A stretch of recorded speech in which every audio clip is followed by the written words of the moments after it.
Hi guys, this is yet another episode of A Conversation in a Changeroom, brought to you by Miladys in partnership with Playtex. And today I'm not alone again. I'm with another lovely lady. She's an actress, a mother, and a voiceover. You're gonna hear her voice. It's so soothing. Her name is Mary Anne Barlow. How are you? How do I follow that?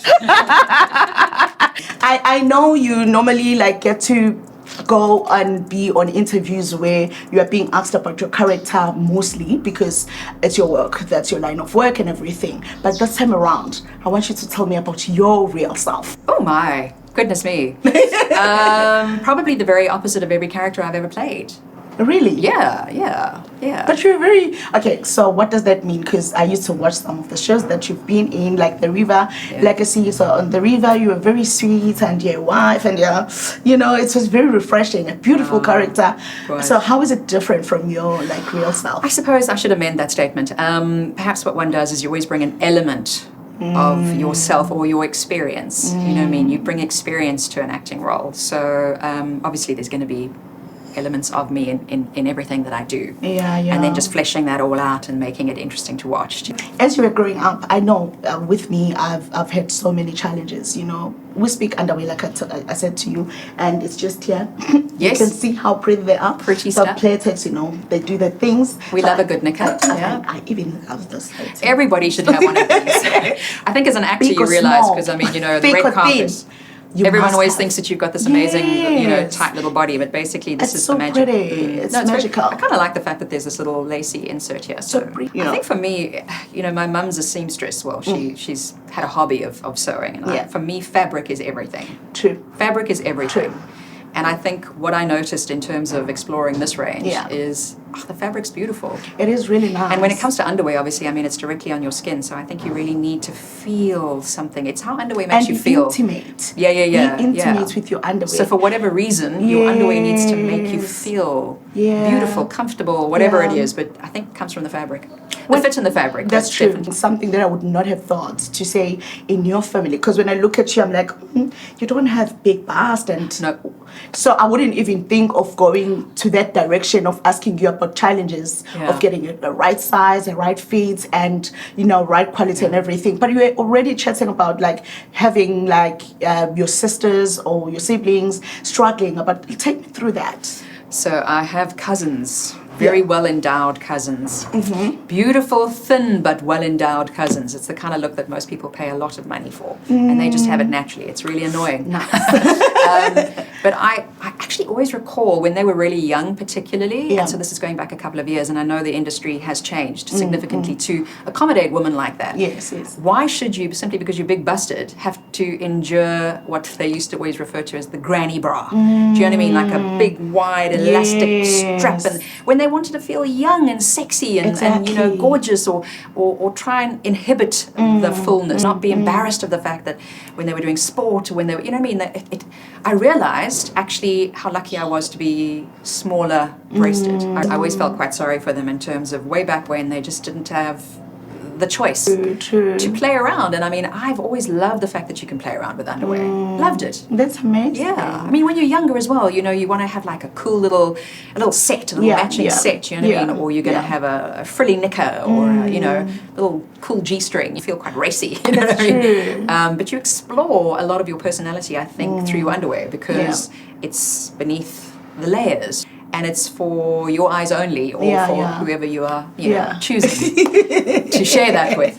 But it's a lovely relationship to have, I think. You know what I mean? And a very creative way to express your personality. And with you being an actress, I can imagine how it's like, to have a relationship or a good relationship with the underwear that you're wearing, because sometimes you don't even have a safe space or a private space where you are just by yourself and changing. Some things just requires you to change here now. Oh, listen, in front of everyone. I've changed in some pretty creative places. I think I realized that at drama school when you're obviously backstage and as students particularly, it's all hands on deck.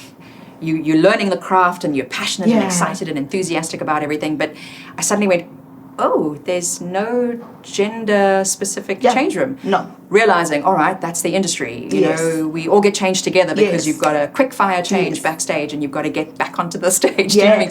So you suddenly lose, and I think that's part of our industry, is that you need to lose a lot of your inhibitions. So, but yeah, you're not going to be, you know, you've got to have the right underwear. It really does play a big part in our industry, I think. That is correct, because once you have the right underwear, you are confident. You can take your clothes off anyway. So I think I realized very early on that one needs to have a good working wardrobe. So it's going to be quite different perhaps to what you're going to use on a personal level. But I mean, just from a practical perspective, I remember from my very, very first job, I suddenly became, you know, aware of the padded bra. I wouldn't have worn a padded bra in my youth. I just never really, I don't know, it never really crossed my path.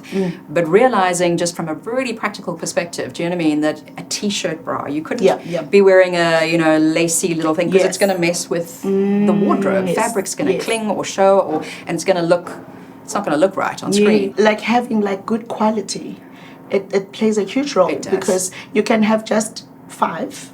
But if it's good quality, it's going to last you forever. And our bodies changes.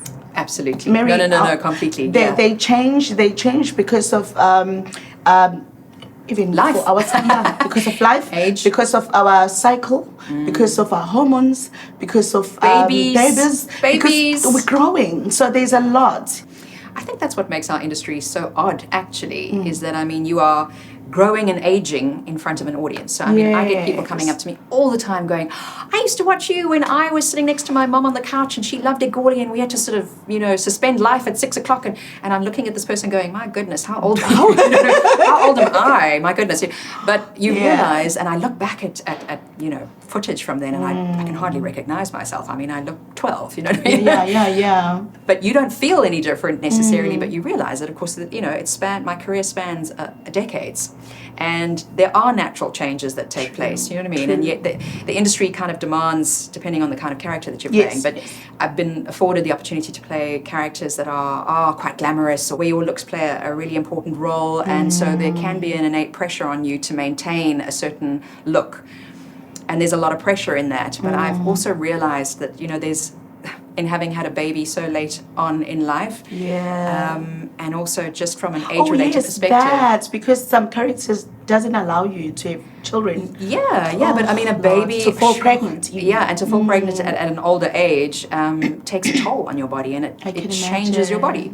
Whether you like it or not, it changes. But I've realized just how beautiful that is. The fact that I can actually look at my body and go, wow, it actually carried her and brought her and she's here. Do you know what I mean? And I need to be proud of that. Because it's done what it needed to do. And if there are a couple of little, you know, changes that it's had to incur in the process, well, I look at my daughter and I go, wow. You know what I mean? But Mary, you're still human. Yes, so there's no way that you can, you know your body before you had a child. Yes. Now you've just given birth. Sometimes it's pushing to a point where after a month you need to go back to work.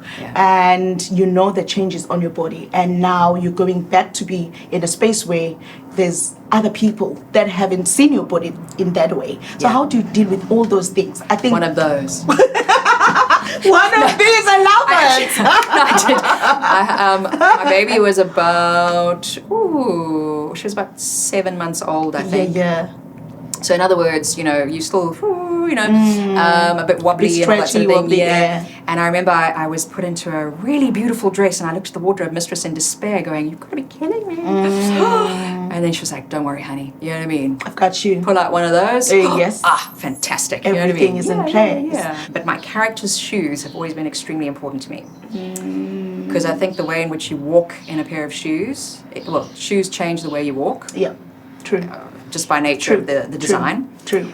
But I've always chosen the shoes of the character that I play accordingly, because it's going to change the way in which I inhabit my own body. And I think underwear's played a very strong part in that as well. So my underwear, despite being obviously functional and all the things that I mentioned earlier, I've tried to change the underwear that I've worn for different characters, because it does have an impact on how you perceive yourself. And because you're trying to inhabit another role, another character, another personality, something like shoes or a small thing like underwear, I found is a great tool to help change characters. But that's very nice and eye-opening, because I think there are some people who didn't know that. You're an amazing person, and this was such an eye-opening. And okay, you know, I told you earlier that I'm going to think about acting at some point.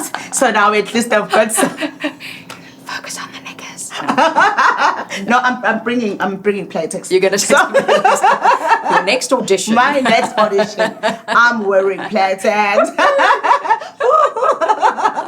Thank you very much. Thank you so much, my love. Thank you for having me. Keep well Yeah, and keep excelling at what you do. We love it. Thank you so much. Thank you so much. Beautiful people, this was a conversation in a change room with my beautiful, beautiful Mary Anne here.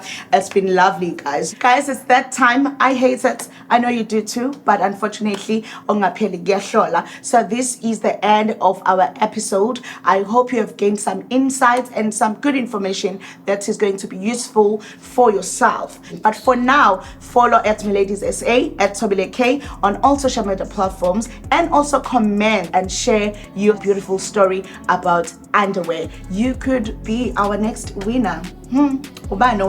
So to you, it's a goodbye. Thobile MaK Mseleku. Till next time. I love you.